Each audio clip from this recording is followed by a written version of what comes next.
आणि आता थेट जाऊयात जाहीर सभेमध्ये सध्या उद्धव ठाकरे बोलतायत। जमलेल्या माझ्या तमाम महाराष्ट्र प्रेमी बांधवांनो, भगिनींनो आणि मातांनो, माझी भाषणाची सुरुवात बरोबर आहे ना रे? सगळे महाराष्ट्र प्रेमी आहात ना इकडे? कारण ही निवडणूक महाविकास आघाडी आणि महायुती अशी नाहीये, तर महाराष्ट्र प्रेमी आणि महाराष्ट्र द्रोही यांच्यामधली ही लढत आहे। आपण सगळेजण महाराष्ट्र प्रेमी म्हणून एकवटलेलो आहोत आणि पलीकडे सगळे महाराष्ट्र द्रोही आहेत। मी एवढ्यासाठी महाराष्ट्र द्रोही त्यांना म्हणतोय की एक तर आपलं चांगलं चाललेलं सरकार गद्दारी करून पाडलं। जी गद्दारी महाराष्ट्राच्या रक्तामध्ये नाही ती त्यांच्या रक्तामध्ये आहे, म्हणून ते पहिले महाराष्ट्र द्रोही आहेत। त्याच्यानंतर महाराष्ट्राच्या हक्काचं जे काही होतं आणि आहे ते ओरबाडून कुठे नेत आहेत? जिथे नेतात तिथपर्यंत आवाज गेला पाहिजे। कुठे नेत आहेत? मग तुमच्या हक्काचं ओरबाडून तिकडे नेत आहेत। मग हे महाराष्ट्र प्रेमी होऊ शकतात? आणि म्हणूनच मी मैदानात उतरलेलो आहे। मला अभिमान आहे एका गोष्टीचा की महाविकास आघाडी आता एवढी मिळून मिसळून काम करते। इकडे आपलं तुपलं काही नाहीये। जे काय करतोय आपण ते महाराष्ट्राच्या हिताचं करतोय। आणि वानखेडेजी, मी तुम्हाला खास धन्यवाद देतोय। गेल्या वेळेला तसं पाहिलं तर लोकसभेची ही जागा ही सातत्याने तुम्ही शिवसेनेला देत आलात, निवडून शिवसेनेला देत आलात। ठीक आहे, 19 साली जरा गडबड झाली, गद्दाराने तिकडे आधीच वाट लावली होती। आपला चांगला असलेला बालेकिल्ला त्याला त्यांनी तडा मारला, जागा गेली। पण जेव्हा यावेळीची निवडणूक आली आणि काँग्रेसने मागणी केली, मी म्हटलं ठीक आहे, उमेदवार कोण? ते म्हणाले आमचा चांगला उमेदवार आहे। म्हटलं कोण? त्यांनी वानखेडेजी तुमचं नाव सांगितलं आणि मी एका क्षणात सांगितलं दिली। एका क्षणात सांगितलं, कारण माणूस मला माहिती आहे, विधिमंडळामध्ये काम करणारा माणूस, माझ्या सोबत काम करणारा माणूस, आणि असा चांगला माणूस जर देशाच्या लोकसभेत जात असेल तर उगाच मी खेचाखेची कशाला करू?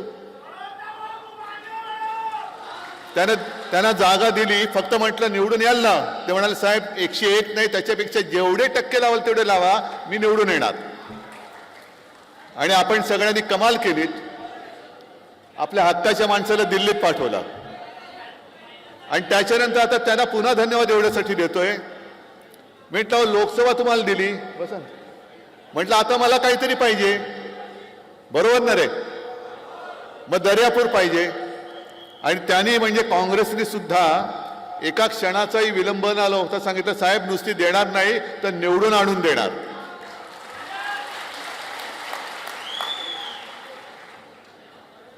आणि एवढ्या लवकर आपण एकमेकांमध्ये मिळून मिसळून गेलो।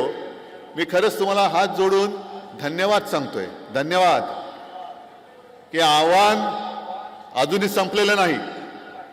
लोकसभेला आपण दाखवून दिलं, महाराष्ट्राने दाखवून दिलं। म्हणजे अगदी छत्रपती शिवाजी महाराजांना अभिमान वाटेल असं कर्तृत्व महाराष्ट्राने दाखवलं। मी तर म्हणेन माजलेल्या सत्ताधाऱ्यांच्या बुडाखाली ठिणगी महाराष्ट्राने पेटवली, महाराष्ट्राने ठिणगी पेटवली। कारण एक काळ असा होता गेले 10 वर्षाचा, आपण सगळे त्यांच्यासोबत होतो। 40च्या वरती खासदार आले होते। आणखीन काय द्यायचं बाकी होतं? खासदार दिले, आमदार दिले, वरची सत्ता दिली, खालची सत्ता दिली, त्यांच्या डोक्यात हवा गेली। मग हवा काढायला नको? हे आपल्यामुळे म्हणजे सर्वसामान्य जनतेच्या आशीर्वादाने हे गॅसचे फुगे जे फुगले आणि वरती वरती आकाशात जायला लागले, टाचणी मारली, आला फुगा खाली। आता पुन्हा एकदा करून दाखवायचंय। एकदा आपण करून दाखवलं। इथले सुद्धा जे काही खासदार होते, कोणत्या बस्तीमध्ये होते, काय होते, तुम्हाला सगळं माहिती आहे। पण एका साध्या व्यक्तीने तुमच्या सगळ्यांच्या आशीर्वादाने तो जो एक गर्व होता, अहंकार होता, मी तर म्हणेन त्याला पायदळी तोडून टाकला, त्याचा सुपडा साफ करून टाकला. हेच कर्तृत्व याही वेळेला करायचंय. पुन्हा एक साधा माणूस आपण दिलेला आहे. गजाननाच्या हातामध्ये मशाल दिलेली आहे आणि समोर कोण उभा आहे? हे ज्याने आपल्याशी गद्दारी केली आहे. बघा कसा मर्दगडी आहे. आशीर्वाद पाहिजे तुमचे, मत पाहिजे तुमचं, आमदार झाला पाहिजे, बरोबर ना? ठीक.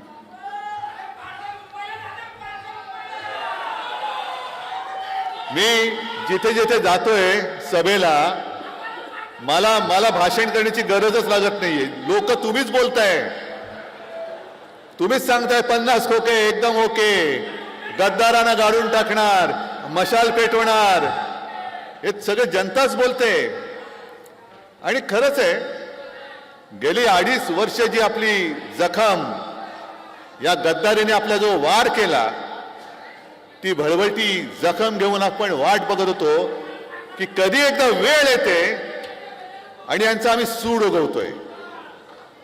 तो दिवस आता आलेला आहे, 20 तारखेला आलेला आहे.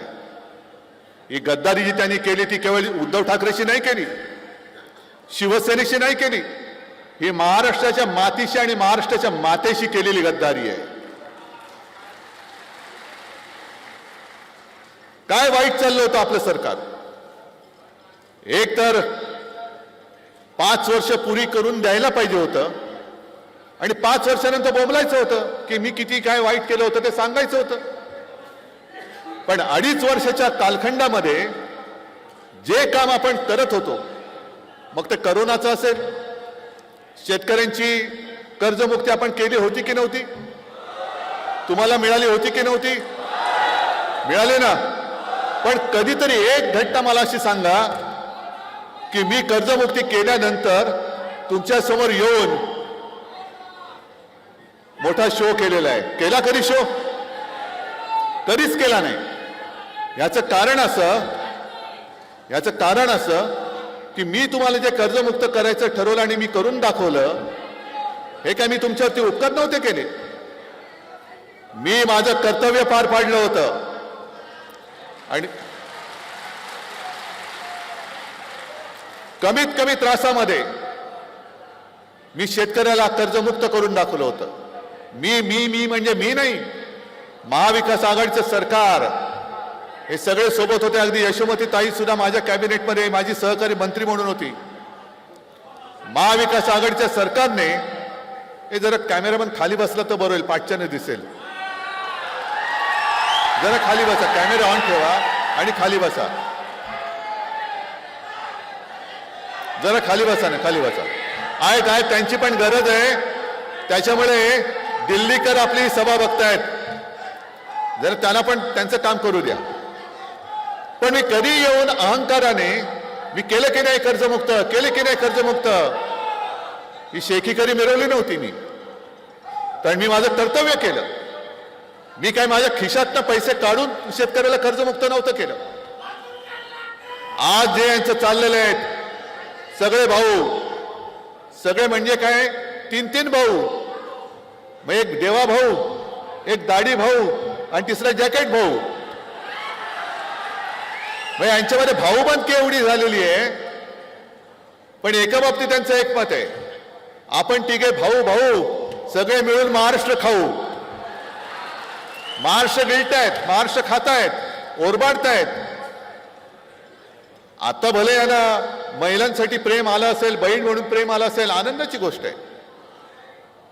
पण महिलांच्या सुरक्षेचं काय? जे रोज महिलांवरती अत्याचार होण्याच्या घटना घडतायत.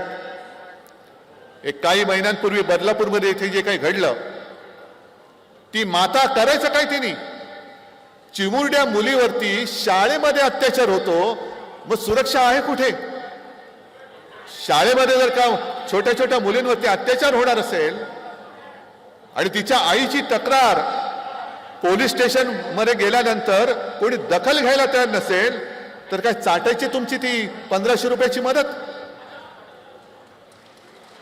काय करायचं त्या मदतीचं?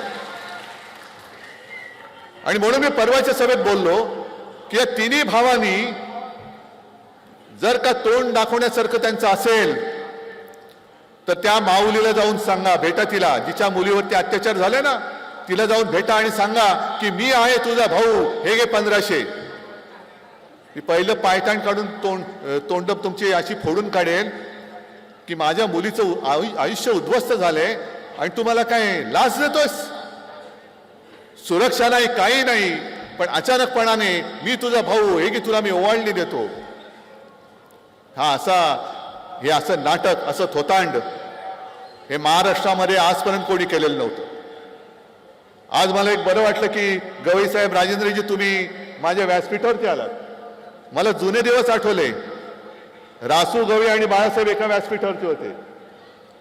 आमचा गौरव तेव्हापासूनच आहे. आणि रासू साहेब घरी पण यायचे.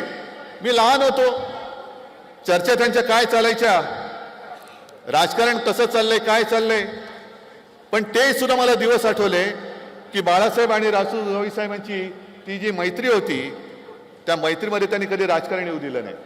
आणि सदैव दोघंही एकमेकाचे स्नेही म्हणून उभं राहिले. भले दोन वेगळ्या पक्षात असतील, कदाचित विचारधारा वेगळ्या असतील, पण आज आपण एका व्यासपीठावरती आलेलो आहोत. आपलं उद्दिष्ट एकच आहे की आपला महाराष्ट्र आपल्याला वाचवायचा आहे, महाराष्ट्र वाचवायचा आहे. आणि महाराष्ट्रामधले जे काही संस्कार हे पुसून टाकतायत, सब कुछ मोदी, आणि जी जमीन आहे ती अदानी, नाही चालणार, नाही, अजिबात नाही चालणार. आम्ही चालू देणार नाही. तुमचे हे सगळे जे काही मनसुबे आहेत ते याच निवडणुकीमध्ये आम्ही पातळामध्ये गाडून टाकून त्याच्यावरती आमच्या महाविकास आघाडीचा झेंडा फडकवल्याशिवाय राहणार नाही. आज सगळे शेतकरी इकडे जमलेले आहेत. किती आहेत शेतकरी? सगळेच आहेत. बरं, मग मला खरं उत्तर द्यायचं, तुमच्यापैकी किती जणांना जी आपल्या सरकारने योजना सुरू केली होती, नियमित कर्ज परतफेड करणाऱ्यांना प्रोत्साहनपर 50,000 रुपये, किती जणांना मिळाले? नाही मिळाले नसतील तर असं करायला हात नका वर करू. फोटोवाले म्हणतील बघा यांना मिळाले. पीक विमा मिळाला, नुकसान भरपाई मिळाली, मग आणखीन काय? हमखास भाव, हमी भाव मिळतोय? तुमचा उत्पादनाचा खर्च वाढला की नाही वाढला? म्हणजे तुमचा पेरणीचा खर्च जो काही येतोय, शेतीचा खर्च जेवढा येतोय, त्याच्यापेक्षा जे मोदीजी म्हणाले होते की शेतकऱ्याचं आम्ही उत्पन्न दुप्पट झालंय, मला एका तरी शेतकऱ्यांनी सांगावं की होय माझं उत्पन्न दुप्पट झालंय, मोदीजीने उत्पन्न दुप्पट केलंय, मी माझे सगळे उमेदवार हे मागे घेऊन दाखवतो. बरं, सोयाबीनला जो आपलं सरकार भाव देत होता 1,000-1,200 रुपये, मिळतोय ना तुम्हाला? 1,500 रुपये झालेत, 2,000 झालेत. किती जणांचे झालेत?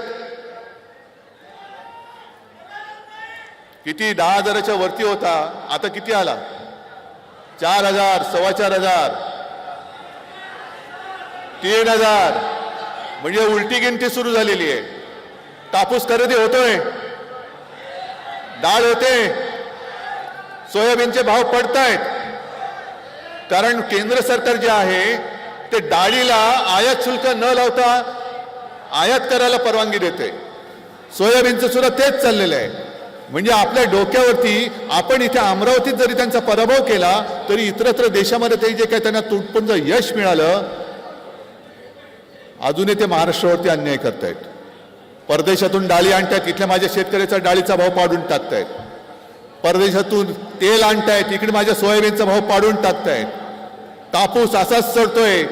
खरेदी केंद्र अजून सुरू होत आहेत, नाही होत. खरेदी केंद्र सुरू झालं तर म्हणतात तुझा कापूस ओला आहे. हे भले बसले त्या कापसाच्या गादीवरती राज्य करत, यांच्या गादीतला कापूस आता तुम्हाला काढावा लागेल. गादीतला कापूस काढा पहिल्यांदा. मग काय दिलं काय तुम्ही महाराष्ट्राला? आमचं सरकार तुम्ही पाडलं. मी म्हणे बाळासाहेबांचे विचार सोडले. काय सोडले होते विचार? मी हिंदुत्व सोडलं वाटते तुम्हाला कोणाला? पण यांचं म्हणतील, भाजप जे म्हणेल ते हिंदुत्व मी मानायला तयार नाही, अजिबात तयार नाहीये. कारण आमचं हिंदुत्व असं आहे की हृदयामध्ये राम आणि हाताला ताम देणारं आमचं हिंदुत्व आहे. घरातली चूल पेटवणारं आमचं हिंदुत्व आहे. घर पेटवणारं हिंदुत्व, घर पेटवणारं हिंदुत्व मला मान्य नाहीये. तुम्ही मारामाऱ्या लावतायत, हिंदू मुस्लिम वाद करतायत, हिंदूंमध्ये पुन्हा मारामाऱ्या, मराठीमध्ये मारामाऱ्या. कशाला? नुसती सत्ता पाहिजे म्हणून? अरे चांगलं काम केलं असतं ना तर या जनतेने तुम्हाला आज सुद्धा डोक्यावर घेऊन नाचले असते. तुम्हाला काही करण्याची गरज, थापा मारण्याची गरजच लागली नसती. जर तुम्ही माझ्या शेतकऱ्याला आत्ता सांगताय तुम्ही कर्जमुक्त करणार, मग 2.5 वर्ष कशाला अंडी उभवलीत? आता तुमच्या सगळ्या योजना बाहेर पडतायत. महिलांना आम्ही अमुक देऊ, युवकांना तमुक देऊ. मग काल परवापासून मी जाहीर केलेलं आहे, जसं मनोहर जोशी मुख्यमंत्री असताना आपण 5 जीवनावश्यक वस्तूंचे भाव, मग त्याच्यामध्ये तेल, साखर, डाळ, तांदूळ, गहू, हे 5ही जीवनावश्यक वस्तूंचे भाव माझ्या शेतकऱ्याचं 1 रुपया सुद्धा नुकसान होऊ न देता मी त्याचे भाव स्थिर ठेवून दाखवणार आहे. शेतकऱ्याचं नुकसान होऊ देणार नाही. शेतकऱ्याला त्याचा हमी भाव असेल, नुसता हमी भाव नाही, मी तर म्हणतो त्याला हमखास भाव देऊन मी माझ्या बाकीच्या जनतेला 5 जीवनावश्यक वस्तूंचे भाव स्थिर ठेवून दाखवेन. आता काही जणांची काही स्फूर्तिस्थानं असतात, प्रेरणास्थानं असतात. मी परवा जाहीर केलं आणि मी आज तुम्हाला प्रश्न विचारतोय. आपलं सरकार आल्यानंतर मी महाराष्ट्राच्या प्रत्येक जिल्ह्यात आणि सुरतेला सुद्धा छत्रपती शिवाजी महाराजांचं मंदिर उभारणार आहे. तुम्हाला मान्य आहे की नाही? अरे हे दैवत जर का झालं नसतं तर मोदीजी तुम्ही दिल्ली बघितलीच नसती. आज हे काही थयाथया नाचतायत, कोणाच्या जीवावर नाचताय? छत्रपती शिवाजी महाराजांचा तुम्ही ईव्हीएम सारखा उपयोग करता. निवडणुका आल्यानंतर गेल्या लोकसभेच्या आधी काय मोठे वाजत गाजत आमचे पंतप्रधान आले होते, कोकणात गेले आणि तिकडे पुतळा उभारला. म्हणजे सिंधुदुर्ग जो छत्रपती शिवाजी महाराजांनी बांधलाय, 350-400 वर्ष झाली तरी सुद्धा तसाच त्या सागरांच्या लाटेला तोंड देऊन तो सिंधुदुर्ग उभा आहे. आणि मग यांनी घाईघाईने तो नौदल दिन साजरा केला, एक पुतळा उभा केला आपला छत्रपती शिवाजी महाराजांचा. 8 महिन्याच्या आत तो पुतळा कोसळून पडला. 8 महिन्यात आमच्या दैवताचा पुतळा पडतो. पण केवळ आणि केवळ निवडणुका लोकसभेच्या तोंडावर होत्या म्हणून आम्ही छत्रपती शिवाजी महाराजांचे भक्त आहोत, आम्हाला मतं द्या म्हणून तुम्ही ते नाटक केलं. अशुभ हाताने उभारलेला पुतळा महाराजांना सुद्धा ते सहन नाही झालं. पण तुम्ही नालायकांनो त्या पुतळ्यामध्ये सुद्धा पैसे खाल्लेत, भ्रष्टाचार केला आणि माझ्या दैवताचा पुतळा पडला तरी तुम्हाला त्याची किंमत नाहीये. या वाक्याला आणि या शब्दाला सुद्धा गेल्या निवडणुकीत निवडणूक आयोगाने माझ्यावरती आक्षेप घेतला होता. जय भवानी बोलायचं नाही, जय शिवाजी बोलायचं नाही. मग काय तुमच्या त्या बोगस लोकांच्या नेत्यांच्या नावाला आम्ही जय जयकार करायचा? आम्ही जय शिवाजी बोलणार, जय शिवराय बोलणार, जय भवानी बोलणार, जय भीम बोलणार. कारण ही सगळे आमचे दैवत आहेत. शाहू फुले आंबेडकर, छत्रपती शिवाजी महाराज यांनी केवळ महाराष्ट्राला नव्हे तर देशाला एक दिशा दिली. पण मी शिवाजी महाराजांचं मंदिर प्रत्येक जिल्ह्यात उभारणार, अगदी सुरतला सुद्धा उभारणार म्हटल्यानंतर देवेंद्र फडणवीसांनी मला आव्हान दिलं. आव्हान माहितीये का? आव्हान दिलं. आव्हान माहितीये का काय? मुंब्र्यात त्यांचं मंदिर बांधून दाखवा. अरे मुंब्रा आमचाच आहे काय? पाकिस्तानात आहे मुंब्रा? मुंब्र्याच्या प्रवेशद्वारावरती छत्रपती शिवाजी महाराजांचा, जिजाऊचा, तुकाराम महाराजांचा, सावित्रीबाई फुलेंचा पुतळा आहेच. पण देवेंद्र फडणवीसांना मला सांगायचंय की जसं मोदींनी आपल्या नवीन पटनायकांना सांगितलं होतं की जिल्हे की राजधानी बताओ, मला कळलंच नाही, मी मुख्यमंत्री होतो पण जिल्ह्याला राजधानी असते. तसं फडणवीसांना माहिती नाही की मुंब्रा हे ठाणेमध्ये येतं आणि त्या ठाणे जिल्ह्यामधला एक गद्दार तुम्ही मुख्यमंत्री म्हणून तुमच्या डोक्यावरती बसवला. त्याच्या जिल्ह्यात जर छत्रपती शिवाजी महाराजांचं मंदिर तुम्ही नसाल बांधू शकत तर मी बांधून दाखवतो. आणि गद्दाराच्या हातातनं ते मंदिर होऊ पण शकत नाही. पण महाराजांचं मंदिर उभारतो म्हटल्यानंतर काय अंगाची लाई झाली, तीळ पापड झाला. महाराजांचं मंदिर बांधणार म्हणजे काय होणार. मग दुसरा प्रश्न मी त्यांना विचारतो की तो राजकोटला जो पुतळा तुम्ही उभारला होतात वाऱ्यामुळे पडला. आमच्या मुख्यमंत्र्याची दाढी नाही हलत वाऱ्यानी. हा दुसऱ्या जॅकेटवाल्या भाऊचं जॅकेट नाही हलत. देवेंद्र भाऊंचं काहीच हलणं शक्य नाही. पण मग दुसरा प्रश्न त्यांना मी विचारतो की पुतळा पडल्यानंतर दुर्घटना घडल्यानंतर ठीक आहे, अजितदादांनी माफी मागितली, अगदी मोदींनी सुद्धा बडे जसं धमकी देतात तशी गुरमीमध्ये माफी मागितली. पण देवेंद्र फडणवीसांनी अजूनही माफी का मागितली नाही महाराजांचा पुतळा पडल्यानंतर? या प्रश्नाचं उत्तर देवेंद्र फडणवीस तुम्ही पहिलं द्या. काय वाटेल ते बोलायचं? हे असं राजकारण तर चालूच राहील. पण आज मी सकाळी जसं परवापासून मी सुरुवात केली तसं आजपासून मी एक नवीन सुरुवात केलेली आहे. हा एक वचननामा खिशात ठेवील असा, त्याचं प्रकाशन मी केलं आणि मग मी तुमच्या समोर आलो. म्हणून मला यायला थोडा उशीर झाला. काल महाविकास आघाडीच्या पंचसूत्रीचं प्रकाशन झालं, जनतेच्या चरणी आम्ही ते सादर केलं. पण मला असं वाटलं की महाविकास आघाडीचा वचननामा जो आहे, जाहीरनामा जो आहे, त्यातल्या काही गोष्टी आणि अधिक आपल्याला काही गोष्टी वाटतात ह्या माझ्या जनतेला आपण का द्यायचे नाहीत. आणि म्हणून जो महाराष्ट्र आता हे लाचार करायला निघालेले आहेत, एक तर महाराष्ट्राला भिके कंगाल करायला निघालेले आहेत. काय त्यांची एक गोष्ट आहे, बटेंगे तो कटेंगे. अरे बघतो ना कोण काटेंगे, कोण येतं काटायला बघतो मी. पण भाजपचा जो काय अजेंडा आहे कि बटेंगे आणि कटेंगे नहीं, हम महाराष्ट्र को लुटेंगे और हमारे दोस्तों को बांटेंगे. हम बांटने नहीं देंगे, हम लुटने नहीं देंगे. आम्ही तुम्हाला आम्हाला तोडायला देणार, आम्ही तुटू देणार नाही, आम्ही लुटू देणार नाही. माझा महाराष्ट्र मी स्वावलंबी महाराष्ट्र आणि सर्वोत्तम महाराष्ट्र करून दाखवल्याशिवाय राहणार नाही, ही शपथ घेऊन मी मैदानात उतरलेलो आहे. आता एवढंच जे आहे हे कागदावरती काही छापलेलं नाही, ही माझी वचनं आहेत. आणि त्याला मी मुद्दामून असं म्हटलेलं आहे की कुटुंब प्रमुखाचा वचननामा. तुम्ही मला जे काही कुटुंब प्रमुख मानता, करोनामध्ये तुम्ही मला जी साथ सोबत दिली म्हणून आपण महाराष्ट्र वाचवला. मोदीजींमुळे किंवा फडणवीसांमुळे महाराष्ट्र नाही वाचला, आपल्यामुळे महाराष्ट्र वाचलेला आहे करोनामध्ये. आणि म्हणून मी एक कुटुंब प्रमुख, कारण महाराष्ट्र हे माझं कुटुंब आहे. महाराष्ट्राचं कुटुंब ही माझी जबाबदारी आहे आणि ती एकदा मी घेऊन दाखवले. यापुढे सुद्धा तुमच्या आशीर्वादाने केवळ मुख्यमंत्री म्हणून नाही तर महाराष्ट्रासाठी हिताचं जे जे करणं गरजेचं असेल ते मी केल्याशिवाय राहणार नाही, ही शपथ घेऊन मी मैदानात उतरलेलो आहे. मग याच्यात काही गोष्टी आहेत आणि त्याच्या पाठी हा एक नवीन टेक्नॉलॉजी आहे, QR कोड. याच्यावरती तुम्ही स्कॅन केलं तर आपला वचननामा जो आहे सविस्तर तुम्हाला वाचायला मिळेल. पण 5 जीवनावश्यक वस्तूंचे भाव जे मी म्हटले मी स्थिर ठेवणार. छत्रपती शिवाजी महाराजांचं मंदिर मी प्रत्येक जिल्ह्यात बांधणार. त्याचप्रमाणे मुलींना जे शिक्षण मिळते मोफत, तसंच मी माझ्या महाराष्ट्राच्या मुलांना सुद्धा मोफत शिक्षण देणार.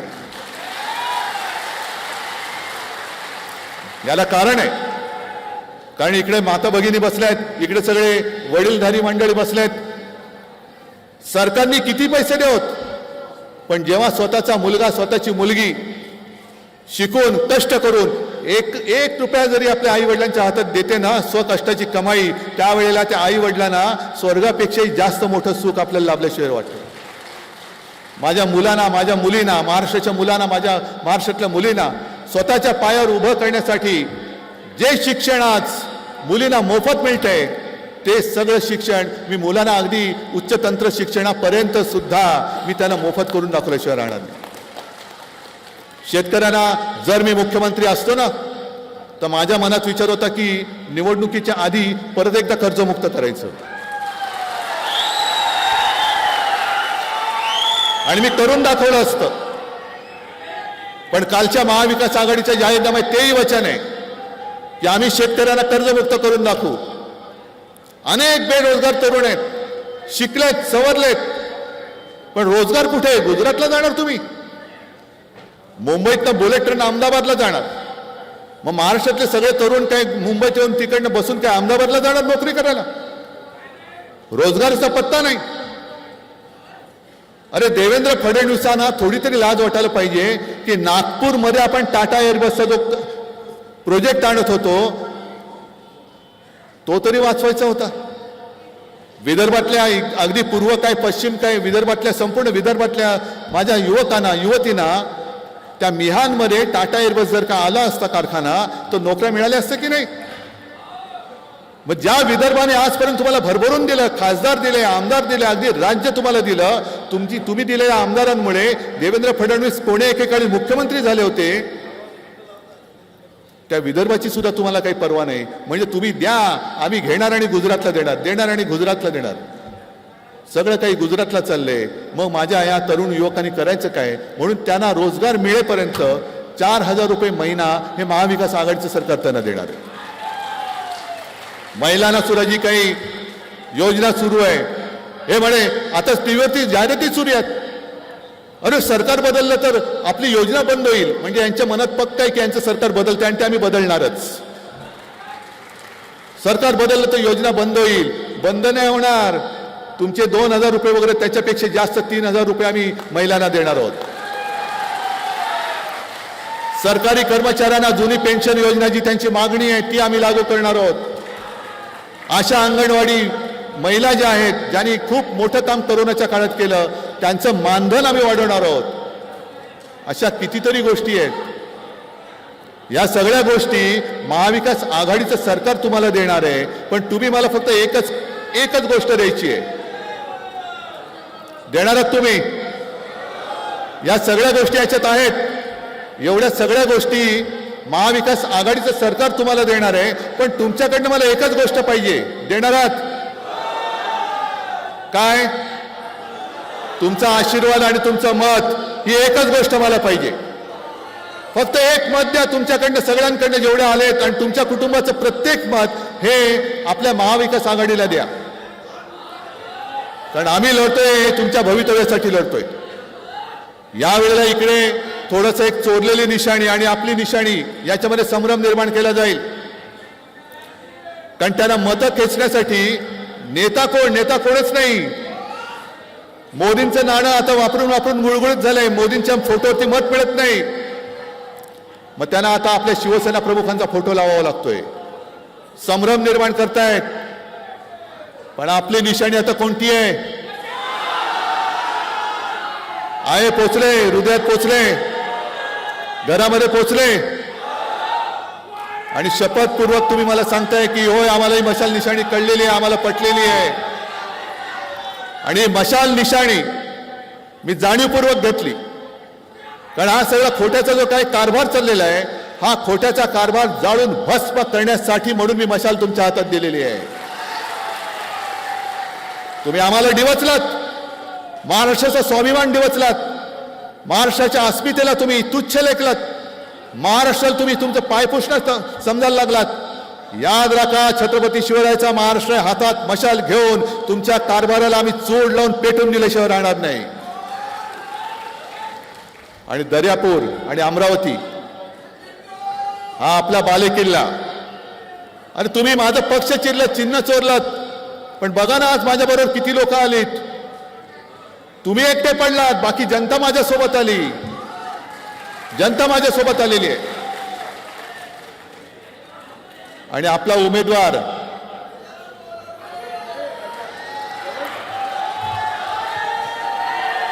आहे ना पसंत आहे की नाही? मग समोरच्या गद्दाराला तडीपार करायचा.